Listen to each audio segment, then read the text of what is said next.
चलिए अगला जो प्रैक्टिस सेट है, प्रैक्टिस सेट नंबर 2 है। पहला प्रश्न, निम्न में से कौन सा उच्छ्वास का संधि विच्छेद है? यहाँ पर सही जवाब होगा ऑप्शन डी, उत प्लस श्वास। तो यहाँ पर व्यंजन संधि है। जब भी ता या दा के बाद सा होता है तो ता या दा का जो है वो चा हो जाता है और शा का जो है वो छा हो जाता है। तो यहाँ पर ता का चा हो जा रहा है और शा का जो है वो छा। अगला प्रश्न है, युद्ध में स्थिर रहने वाला किस समास का विग्रह पद है? युद्ध में स्थिर रहने वाला, यहाँ पर सही जवाब होगा ऑप्शन बी, अलुक तत्पुरुष। तो जब तत्पुरुष समास में पूर्व पद की विभक्ति का लोप न हो तो उसमें अलुक तत्पुरुष समास होता है। आजकल अनुशासन की अभाव में विद्यार्थियों में उत्श्रृंखलता आती है। रेखांकित शब्द को शुद्ध करें। तो ये जो रेखांकित शब्द यहाँ पर है इसको यहाँ पर शुद्ध वर्तनी आपको बताना है। तो इसकी जो शुद्ध वर्तनी होगी ऑप्शन सी। वधु का सामान्य बहुवचन रूप क्या होगा? Option C, वधवी।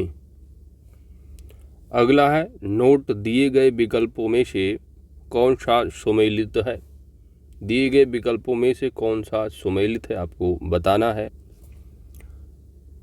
दिया है कि तुलसीदास जी कई वर्षों तक काशी में रहने के पश्चात, अब इनमें से आपको क्रमवाइज जो है आपको सुमेलित करना है। तो तुलसीदास जी कई वर्षों तक काशी में रहने के पश्चात अयोध्या चले गए, वहाँ उन्होंने रामचरितमानस लिखा। इसके बाद वो कभी कभी काशी और चित्रकूट भी चले जाते थे। रामचरितमानस की अतिरिक्त उन्होंने कई अन्य पुस्तकें लिखी हैं जिनमें विनय पत्रिका, गीतावली, कवित्त रामायण, रामलला नहुषु और हनुमान बाहु अधिक प्रसिद्ध हैं। यहाँ पर क्रम वाइज ऑप्शन आपका सी सही जवाब होगा। नीचे लोकोक्तियाँ और उनके अर्थ दिए गए हैं, इनमें से गलत अर्थ वाली लोकोक्ति का चयन करना है। यहाँ पर जो गलत है वो है आपका ऑप्शन बी, 3-13 होना। तो 3-13 होना का मतलब है जो यहाँ पर संगठित होना बताया जा रहा है, जो कि गलत है। 3-13 का मतलब जैसे कि 9-2-11 होना, तो यहाँ पर भी 3-13 का मतलब भाग जाना होता है। अगला है, संरचना शब्द के लिए कौन सा पर्याय शब्द अनुचित है? सही जवाब है ऑप्शन बी, उद्भावना। ठीक है, जबकि विरचित है संगठना और रचना विन्यास, ये सभी के सभी जो है वो संरचना के पर्याय होंगे, लेकिन उद्भावना जो है संरचना का पर्यायवाची नहीं है। अगला देखो आप, अगला प्रश्न जो है वो गद्यांश पर आधारित है। निम्नलिखित गद्यांश को भली बात पढ़ें। इसमें इससे संबद्ध प्रश्नों में प्रत्येक के 4 वैकल्पिक उत्तर दिए गए हैं, इनमें से सही उत्तर का चयन कर उसे चिन्हित करें। 3 प्रश्न का उत्तर देना है। एक तो आपको गद्यांश का शीर्षक बताना है, इसके बाद क्रोध की आने की स्थिति में शांत रहने की प्रवृत्ति को क्या नाम दिया गया, इसके बाद क्रोध को काबू में रखने में मुख्यतः कौन से रोग दूर होते हैं। चलिए पढ़िए। क्या हम बिना क्रोध किए शांत रह सकते हैं? बात तो क्रोध करने की हो, पर अपने को शांत रखना ही योग है। इस महायोग की प्रवृत्ति हम स्वयं पैदा कर सकते हैं। महत्वपूर्ण है कि हम एकांत में बैठे आस्था रखें कि हाँ, मुझे शांत रहना है, मुझे किसी भी परिस्थिति में उत्तेजित नहीं होना है और मैं ऐसा कर सकता हूँ। अतः एकाग्रचित होकर दृढ़ संकल्प शक्ति द्वारा हम शांत रहने की प्रवृत्ति को अपनाकर क्रोध पर काबू पा सकते हैं। शांत रहने का मार्ग अपनाने पर हमारी दुनिया बदल जाएगी और जीवन अधिक आनंदमय लगेगा। हमारे चेहरे पर नई चमक, कार्य में नया उत्साह, हृदय में निर्मलता और शीतलता का स्वयं अनुभव होने लगेगा। बिना श्रम के, बिना किसी खर्च के और किसी उपचार के, बिना ही पाचन क्रिया स्वतः ठीक होने पर छोटे मोटे रोग दूर भाग जाएंगे। तो प्रश्न है गद्यांश का सही शीर्षक क्या होगा? तो यहाँ पर ऑप्शन ई सही जवाब है, शांत रहो, सुखी रहो। नेक्स्ट है कि क्रोध आने की स्थिति में शांत रहने की प्रवृत्ति को क्या नाम दिया गया है? ये होगा महायुग, ऑप्शन सी। क्रोध को काबू में रखने में मुख्यतः कौन से रोग दूर होते हैं? ऑप्शन बी, पाचन क्रिया से जुड़े रोग। नेक्स्ट अगला प्रश्न है कि जो बाएं हाथ से तीर चलाता है, इसके लिए एक शब्द क्या होगा? Option A, Sabyasachi. क्या होगा? सब्यसाची होगा। जबकि सहोदर दिया है तो सहोदर का मतलब है समान उदर से जन्म लेने वाला। और जो क्रम के अनुसार वो आप कहोगे यथाक्रम। वह शब्दांश या अव्यय जो किसी शब्द के पहले लगकर उसका विशेष अर्थ प्रकट करते हैं, क्या कहलाते हैं? ऑप्शन सी, उपसर्ग। निम्नलिखित शब्दों में से चूरन शब्द का तत्सम क्या होगा? ऑप्शन बी, चूर्ण। जबकि ये चरण अपने आप में एक तत्सम है, इसका तद्भव बनाओगे तो चरण होगा, इसका चरण। चरित्र दिया है तो इसका अगर तद्भव बनाओगे तो चरित होगा, चरित। ठीक है, तो चरित का चरित्र और चरण का तत्सम चरण। अगला है अकाल का विलोम शब्द क्या होगा? अकाल का विलोम शब्द होगा सुकाल, ऑप्शन बी। मुहावरा होता है तो मुहावरा एक सरल वाक्य है, ऑप्शन बी सही जवाब होगा। माफी चाहूँगा, मुहावरा का अर्थ जो है वाक्यांश होगा। ठीक है, ऑप्शन ए यहाँ सही जवाब है, क्योंकि मुहावरा जो है वाक्यांश या खंड हो सकता है और जो कि अन्य वाक्य के साथ प्रयुक्त होने पर जो है व्यंजनार्थ का जो है प्रकट करता है व्यंजन के अर्थ को। यहाँ पर वाक्यांश जो होगा ऑप्शन इस। ठीक है, लंगोटी में फाग खेलना मुहावरे का अर्थ क्या होगा? लंगोटी में फाग खेलना। यहाँ पर सही जवाब होगा ऑप्शन बी, दरिद्रता में आनंद लूटना। तमस का पर्यायवाची शब्द क्या होगा? तमस। तमस का पर्यायवाची शब्द होगा अंधकार। तो अंधकार का पर्यायवाची तमस है और अंधकार के और भी पर्यायवाची होते हैं, जैसे कि तम है, तिमिर है, अंधेरा है। जिस समास का पहला पद अव्यय तथा प्रधान हो उसे क्या कहते हैं? अव्ययी भाव समास, ऑप्शन सी। पयः प्लस दा बराबर पयोद में प्रयुक्त जो संधि है वह कौन सी संधि होगी? ऑप्शन सी, विसर्ग संधि। शुद्ध वर्तनी का चयन कीजिए। सही जवाब होगा ऑप्शन बी, ज्योत्सना। प्रतिनिधि शब्द में कौन सा उपसर्ग जुड़ा है? प्रतिनिधि शब्द में तो प्रति प्लस निधि है, तो प्रति उपसर्ग है, ऑप्शन यहाँ पर आपका बी सही जवाब होगा। निम्नलिखित शब्दों में बहुवचन छाटिए। तो बहुवचन इसमें शब्द जो है वो है तिनकी, ऑप्शन डी। निम्न शब्दों में किस शब्द का प्रयोग पुल्लिंग में होता है? ऑप्शन डी, हाथ। कच्छ का अनेकार्थक शब्द कौन सा नहीं है? कच्छ का अनेकार्थक नहीं है, ऑप्शन डी, कच्चा। बाकी बाल, बादल, झुंड ये सभी की सभी जो है वो कच्छ के अर्थ हैं। अगला प्रश्न है, मोहन ने पढ़ा है, यह वाक्य संदिग्ध भूतकाल में होता है। तो संदिग्ध भूतकाल बनाओगे इसका तो ये होगा मोहन ने पढ़ा होगा।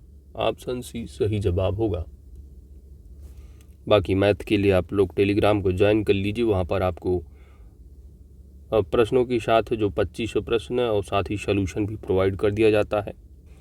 अगला प्रश्न 51 नंबर है जीके से संबंधित। तो किसी वर्ष की उन तिथियों को क्या कहते हैं जिनमें रात और दिन की लंबाई में अंतर सर्वाधिक होता है? तो रात और दिन की लंबाई में जो सर्वाधिक जो अंतर होता है वह संक्रांति पर होता है। तो ऑप्शन यहाँ पर सी सही जवाब होगा। संक्रांति एक खगोलीय घटना है और ये वर्ष में 2 बार जो है घटित होती है। पहला जो कि 20 या 21 जून को जो सूर्य है वो कर्क रेखा पर लंबवत होता है। तो लंबवत होता है तो सूर्य बिल्कुल चमकता है, जिसे ग्रीष्म संक्रांति कहेंगे। और 21 या 22 दिसंबर को जो है सूर्य जो है वो मकर रेखा पर लंबवत होता है, जिसे कि आप शीत संक्रांति कहोगे। अगला प्रश्न है कि अंतर्राष्ट्रीय परमाणु ऊर्जा एजेंसी का जो मुख्यालय है वो कहाँ पर है? तो ये है ऑस्ट्रिया की राजधानी वियना में। Option C. और इसका जो गठन हुआ था अंतर्राष्ट्रीय परमाणु ऊर्जा एजेंसी का गठन हुआ था वर्ष 1957 ईस्वी में। आंवला का सर्वाधिक उत्पादन कहाँ होता है? प्रतापगढ़ उत्तर प्रदेश में। मोहिनीअट्टम नृत्य रूप निम्नलिखित में से किस राज्य से संबंधित है? तो यह केरल का जो है ऑप्शन यहाँ पर बी सही जवाब हो जाएगा। जबकि उड़ीसा का जो शास्त्रीय नृत्य है वो ओडिसी है और तमिलनाडु का भरतनाट्यम होता ही है शास्त्रीय नृत्य। आगे बढ़ते हैं। अगला नंबर है 55 नंबर। निम्नलिखित में से कौन सा एक मौलिक कर्तव्य नहीं है? तो यहाँ पर ऑप्शन डी सही जवाब होगा। सैन्य और शिक्षा की अतिरिक्त सभी उपाधियों का उन्मूलन। ये जो आप पढ़ते हो, ये जो आपका आर्टिकल नंबर 18 है मूल अधिकार का, वहाँ इसको कवर करते हो। ठीक है। तो आपका जो मौलिक कर्तव्य है यदि भाग पूछा जाता है तो भाग जो है वो 4A है। ठीक है। 4 का। आर्टिकल यदि पूछा जाता है फंडामेंटल ड्यूटीज का तो 51 का होगा, या आप 51A लिखते हो। मूल संविधान में ये था नहीं, इसको 42वें संविधान के तहत जो है वो मूल कर्तव्यों को जोड़ा गया है वर्ष 1976 में। और किस किस कमेटी पर इसको किया गया था, जोड़ा गया था, तो ये थे सरदार पूर्ण सिंह समिति। सरदार पूर्ण सिंह समिति। 11वीं अनुसूची में वर्णित कुल कितने विषयों पर पंचायतों को कानून बनाने की शक्ति प्रदान की गई है? तो 11वीं अनुसूची जो कि पंचायती राज का विषय है और पंचायती राज जो कि 73वीं संविधान संशोधन के तहत जोड़ा गया है। तो 11वीं अनुसूची में जो सब्जेक्ट हैं टोटल वह 29 सब्जेक्ट हैं। वहीं यदि 12वीं अनुसूची में पूछा जाता है म्यूनिसिपालिटी का तो आपको 18 अनुसूची बताना होता है। निम्नलिखित में से मेमोरी का सबसे जो छोटा मात्रक है वह क्या है? उस मेमोरी का जो सबसे छोटा मात्रक होता है वह बिट होता है। और यहाँ ऑप्शन में है नहीं तो आपको केबी को यहाँ पर चूज कर लेना होगा इन चारों में जो छोटा होगा। तो ऑप्शन यहाँ पर ए सही जवाब है। निम्नलिखित में से जिसे यानी किसे कंप्यूटर का नर्वस सिस्टम या नाड़ी तंत्र कहा जाता है? तो वो है कंट्रोल यूनिट। Option A. निम्नलिखित में से किस आंदोलन का नेतृत्व गांधी जी ने किया था? तो खेड़ा सत्याग्रह का जो है गांधी जी ने नेतृत्व किया था। ऑप्शन यहाँ पर बी सही जवाब होगा। खेड़ा सत्याग्रह कब का है? तो वर्ष है 1918 का। उसके पहले आपको चंपारण का रहा है जो कि 1917 का रहा है। चंपारण सत्याग्रह 1917 और 1918 में ही अहमदाबाद टेक्सटाइल आंदोलन रहा तो उसमें भी गांधी जी ने भाग लिया था, मतलब नेतृत्व किया था। 1920 का गांधी जी का आंदोलन जो कि इसका नेतृत्व किया था असहयोग का। 1930 का सविनय अवज्ञा आंदोलन है गांधी जी का, तो उसको भी नेतृत्व किया था। 1942 का है भारत छोड़ो आंदोलन, तो इसका भी गांधी जी ने नेतृत्व किया था। तो ये सभी इम्पोर्टेंट। आगे बढ़ते हैं। यहाँ पर आपका सही जवाब ऑप्शन बी है। संस्था दे रखे हैं और उनकी संस्थापक यहाँ पर कौन सा सुमेलित नहीं है, चूज करना है। तो पहला दिया है ब्रह्म समाज की स्थापना राजा राम मोहन राय ने की, बिल्कुल सही। प्रार्थना समाज की आत्माराम पांडुरंग ने, जबकि थियोसॉफिकल सोसाइटी की स्थापना एनी बेसेंट बताया जा रहा है, जो कि गलत होगा। और यंग बंगाल आंदोलन का जो संस्थापक रहे हेनरी विलियम डेरजियो रहे हैं, तो यह भी बिल्कुल सत्य है। ऑप्शन यहाँ पर सी सही जवाब हो। तो थियोसॉफिकल सोसाइटी की जो स्थापना है वो वर्ष 1875 ईस्वी में न्यूयॉर्क में, कहाँ पर, न्यूयॉर्क में की गई थी। और इसकी जो स्थापना वाले रहे हैं वो रहे मैडम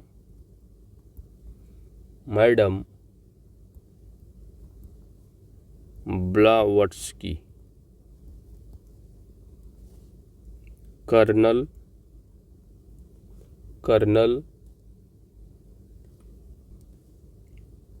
अलकाट।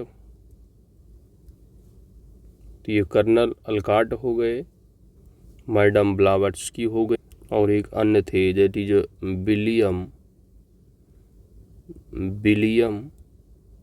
क्वान जज। तो इन्होंने स्थापना की थी 1875 में, ना कि एनी बेसेंट ने। निम्नलिखित में से कौन सुमेलित नहीं है? शासक दे रखे हैं और उपाधियां दे रखी हैं। तो समुद्रगुप्त को पराक्रमांक है, बिल्कुल सही है। चंद्रगुप्त द्वितीय को विक्रमादित्य की उपाधि, कुमारगुप्त को शकारी की जाई जा रही, जो कि गलत है, क्योंकि चंद्रगुप्त द्वितीय को जो है शकारी की उपाधि दी गई थी, ना कि कुमारगुप्त को। स्कंदगुप्त को क्रमादित्य की, तो ये सभी सही है। कुमारगुप्त को और सारी उपाधियां रही, लेकिन शकारी नहीं, कि शकारी चंद्रगुप्त द्वितीय को दी गई उपाधि रही। और कुमारगुप्त को जो उपाधि दी गई थी, जिसे कि श्री महेंद्र उपाधि, और इसके अलावा अश्वमेघ महेंद्र, ठीक है, अश्वमेघ महेंद्र की उपाधि और महेंद्रादित्य की उपाधि दी गई थी। लेकिन शकार की उपाधि जो है ये चंद्रगुप्त द्वितीय की थी। तो ऑप्शन यहाँ पर आपका सी सही जवाब होगा। निम्नलिखित में से किस राज्य की जनसंख्या सर्वाधिक है? तो वैसे ओवरऑल टोटल पॉपुलेशन तो यूपी की होगी, लेकिन निम्नलिखित में से, यानी आपको जो विकल्प दिए हैं यहाँ से चूज करना है। तो यहाँ पर आपकी सही जवाब होगा, सर्वाधिक जो जनसंख्या होगी वो जो है महाराष्ट्र की है। और वैसे आपको अगर सेंसस से पूछा जाता है तो सेंसस की अकॉर्डिंग यूपी की सबसे ज़्यादा है और सिक्किम ही सबसे कम है राज्यों में। मेला दे रखा है और स्थान यूपी स्पेशल। यहाँ पर कौन सा सुमेलित नहीं बताना है। पहला दिया है देवा शरीफ मेला बाराबंकी में लगता है, बिल्कुल सही है। और सैयद शालार मेला जो है वो बहराइच में है, तो यह भी आपका सही है। सोरो मेला जो है ये आगरा बताया जा रहा है, जो कि गलत है। सोरो मेला जो लगता है दोस्त वह कासगंज में, कहाँ पर, कासगंज में, इसलिए ऑप्शन सी सही जवाब होगा। और जो सरधना मेला है यह मेरठ में लगता है, बिल्कुल। और आगरा में जो लगने वाले मेले आपसे एग्ज़ाम में पूछे जाते हैं, एक तो है बटेश्वर मेला जो कि पशुओं का मेला है, बटेश्वर मेला पूछा जाता है आगरा से संबंधित, और कैलाश मेला। ये दोनों मेले याद रखिएगा, कैलाश मेला, ये दोनों आगरे में लगते हैं। सोरो मेला जो है कासगंज ना कि आगरा है। ऑप्शन सी सही जवाब है। संविधान सभा ने राष्ट्रगान को कब अपनाया था? तो देखिए, राष्ट्रगान जो सबसे पहले जनगण मन गाया गया था वो कलकत्ता अधिवेशन 1911 वाली में गाया गया था। और संविधान सभा द्वारा जो अपनाया गया वो 24 जनवरी 1950 को। ऑप्शन बी सही जवाब है। यहाँ पर कृतियाँ दे रखी हैं और लेखक है उनकी, तो रचनाएं और लेखक यहाँ पर आपको मिलान करना है। तो अर्थशास्त्र के लेखक कौटिल्य चाणक्य, तो ऑप्शन यहाँ पर ए का जो है 3 हुआ। इंडिका, तो इंडिका के लेखक जो है मेगास्थनीज होंगे, तो बी का 4 हुआ। हर्षचरित, तो हर्षचरित के द्वारा जो लिखा गया वो, यानी हर्षचरित के लेखक जो है बाणभट्ट रहे हैं, और तो सी का 1 हुआ। और रत्नावली, तो रत्नावली के जो है वो हर्षवर्धन रहे हैं, तो 2 हुआ। तो 3 4 1 2, 3 4 1 2, 3 4 1 2, ऑप्शन यहाँ पर बी सही जवाब है। भारत में कर्मचारियों के महंगाई भत्ते का जो निर्धारण है वो किस आधार पर किया जाता है?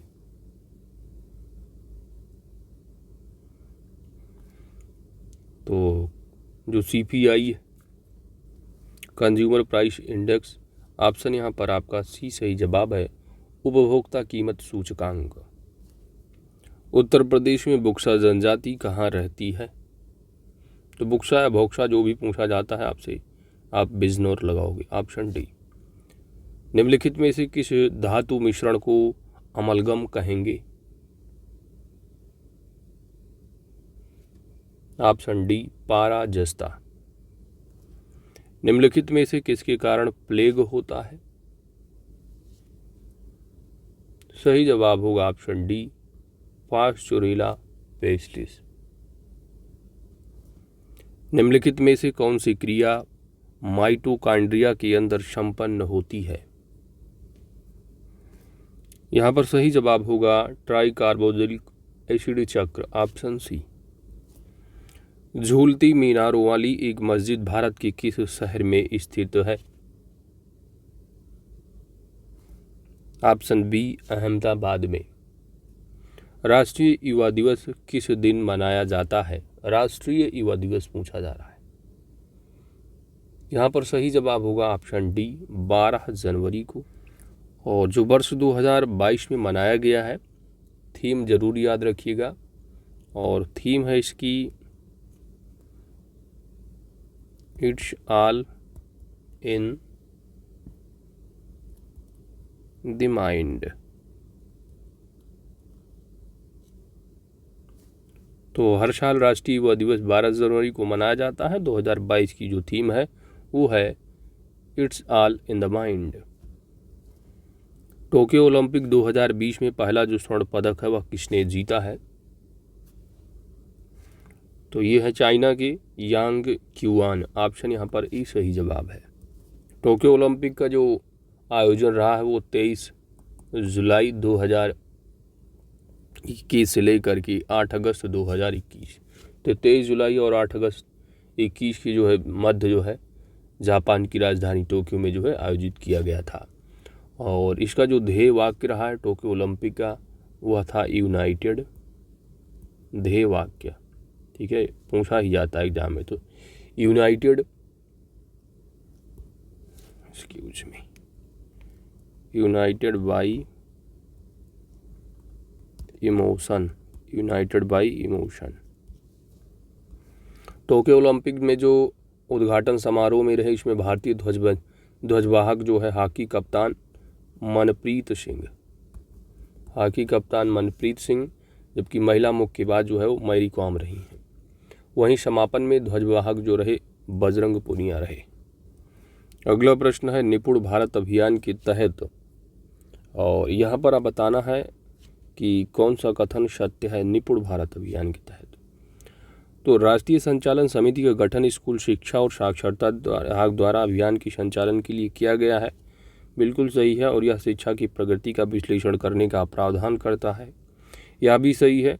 यह कक्षा 3 तक के बच्चों की मूलभूत साक्षरता तथा संख्या गणना कौशल दक्षता को लक्षित करती है।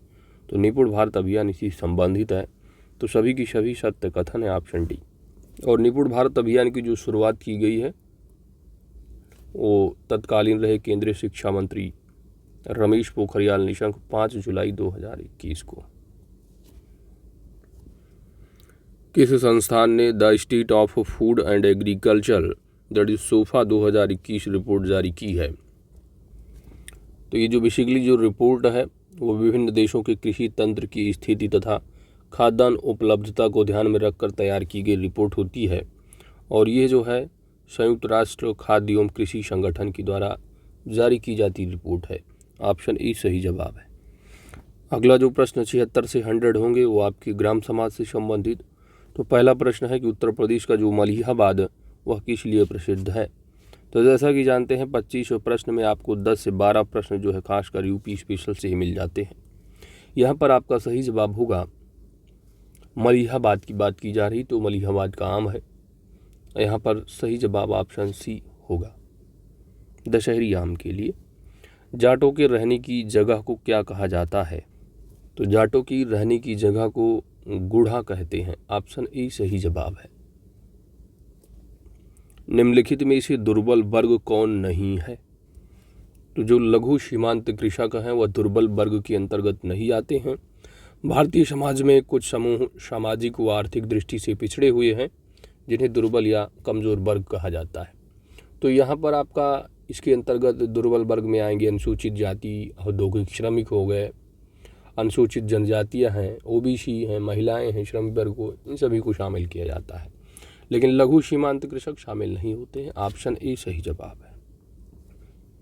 अंधविश्वास उसे कहते हैं जिसमें घटना का दोष सिद्धि से कोई संबंध न हो। ऑप्शन यहाँ पर सी सही जवाब। हिंदू सोशल ऑर्गेनाइजेशन पुस्तक के लेखक कौन हैं। ऑप्शन यहाँ पर डी सही जवाब है पंधारीनाथ यश प्रभु। Option D. वर्तमान में भारत के केंद्रीय ग्रामीण विकास एवं पंचायती राज मंत्री कौन हैं। Option C Giriraj Singh. एकीकृत बाल विकास सेवा योजना भारत सरकार द्वारा कब शुरू की गई है। 2 अक्टूबर 1975। Option A. किस पंचवर्षीय योजना का मुख्य उद्देश्य गरीबी हटाओ था।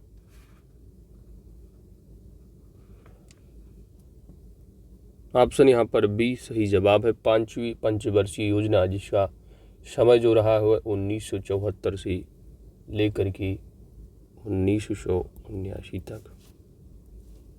2011 की जनगणना के अनुसार सबसे न्यूनतम शिशु लिंगानुपात किस राज्य में दर्ज हुआ है। यहाँ पर सही जवाब होगा ऑप्शन सी हरियाणा। हरियाणा इन ऑप्शनों में देखोगे जैसे कि अपने यूपी की अगर बात करोगे तो यूपी का आपको मालूम होना चाहिए। आपको यूपी का तो 902 है चाइल्ड सेक्स रेशियो, और हरियाणा का यहाँ पर सबसे कम है तो जो कि 834 है, और पंजाब का देखोगे तो 846 है।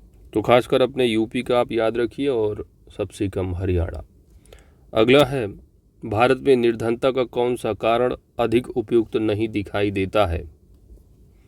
तो यहाँ पर सही जवाब होगा ऑप्शन डी काम मिलने पर भी काम करने की इच्छा ना होना। निम्नलिखित में से कौन एक सामाजिक समस्या है।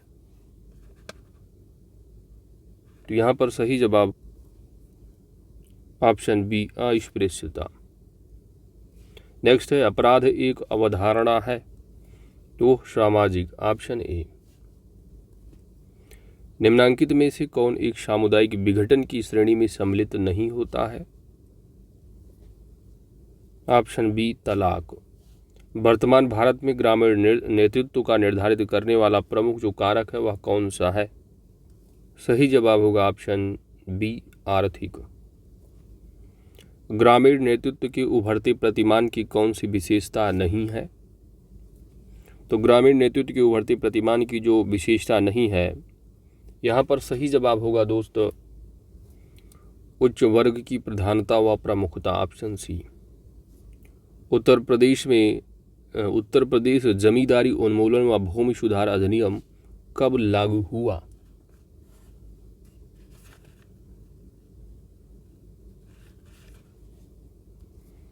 1 जुलाई 1952। Option A. और यदि एक्ट पूछा जाता है कब का है तो अधिनियम 1950। भारत में हरित क्रांति की सूत्रधार या जनक किसे कहा जाता है। तो बहुत डिटेल में आप पढ़े हो, घटना चक्र में सब कवर किए हो अच्छे से। यहाँ पर सही जवाब होगा ऑप्शन ए MS स्वामीनाथन को, जबकि विश्व में पढ़ते हो नॉर्मन बोरलॉग है, और भारत में शुरुआत हरित क्रांति की जो हुई है वो 1966-67 से। निम्न में से लघु परंपरा का जो अंग नहीं है वो क्या है? ऑप्शन यहाँ पर सही जवाब ऑप्शन सी है, रामायण। 73वें संविधान संशोधन के अनुक्रम में उत्तर प्रदेश में प्रथम ग्राम पंचायत चुनाव कब हुआ था? वर्ष होगा 1995, ऑप्शन डी।